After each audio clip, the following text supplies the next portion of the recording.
Hello hi നമസ്കാരം. നമ്മളിന്ന് തണ്ണിമത്തം വെച്ചിട്ടൊരു പൊള്ളി ഐറ്റം തയ്യാറാക്കാൻ പോവുകയാണ്. അപ്പം നിങ്ങൾ ഞങ്ങളോടൊപ്പം കൂടിക്കോളൂ. അപ്പോൾ വിനുവേട്ടനാണെങ്കിൽ നമ്മൾക്ക് തയ്യാറാക്കി തരുന്നത് ഇതുപോലെ ഒന്ന് രണ്ടായിട്ട് മുറിച്ചെടുത്ത് അതിൻ്റെ ഒരു ഭാഗം മാത്രമാണ് കേട്ടോ നമ്മൾ എടുക്കുന്നത്. കുനുകുനാന്ന് അരിഞ്ഞ് കോരിയെടുത്ത് മറ്റൊരു പാത്രത്തിലേക്ക് മാറ്റുന്നുണ്ട്. അപ്പോൾ ആക്കും അതും പൂച്ച ഉണക്കം ഇതിൻ്റെ അടുത്ത് നോക്കിയിരിക്കുന്ന കൂട്ട് വായിൽ വെള്ളം ഇറക്കി ഇങ്ങനെ നോക്കിയിരിക്കുന്ന സമയത്ത് ഞാൻ ഇതിൻ്റെ ഇടയിൽ കൂടി കൈയിട്ട് ഓരോ പീസൊക്കെ എടുത്ത് കഴിച്ചിട്ടുണ്ടായിരുന്നു കേട്ടോ. പിന്നെ ഇതിലേക്ക് ആഡ് ചെയ്ത് കൊടുക്കുന്നത് ഞാലിപ്പൂവമ്പഴമാണ്. കുനുകുനാന്ന് അരിഞ്ഞ ഞാലിപ്പൂവമ്പഴം ചേർത്ത് കൊടുക്കാം. 3 ചേർത്തിട്ടുണ്ട്.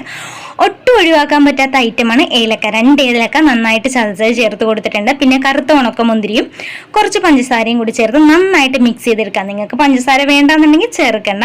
അതിനുശേഷം നമ്മൾ ഇതൊന്ന് മിക്സ് ചെയ്ത് വെച്ച് ഫ്രിഡ്ജിൽ വെച്ച് കൊടുക്കുന്നുണ്ട്. ഒരു അല്പസമയം വെച്ചൊന്ന് തണുപ്പിച്ച് കഴിക്കാനാണ് ഇത് കൂടുതൽ ടേസ്റ്റ്. അതിനുശേഷം ഞാൻ ഇതുപോലെ കോരിയെടുത്ത് കഴിച്ചാലുണ്ട് പൊള്ളി ഐറ്റമാണ്. എന്തായാലും ട്രൈ ചെയ്ത് നോക്കി കമൻറ്റ് ചെയ്യാൻ മറക്കരുത്. ഇത് കഴിക്കുമ്പോൾ ആ ഏലക്കയുടെ ടേസ്റ്റൊക്കെ വരുമ്പോൾ എന്ത് രുചിയാണെന്ന് അറിയാമോ? അപ്പോൾ ഇത്രയേ ഉള്ളൂ വീഡിയോ. ബൈ.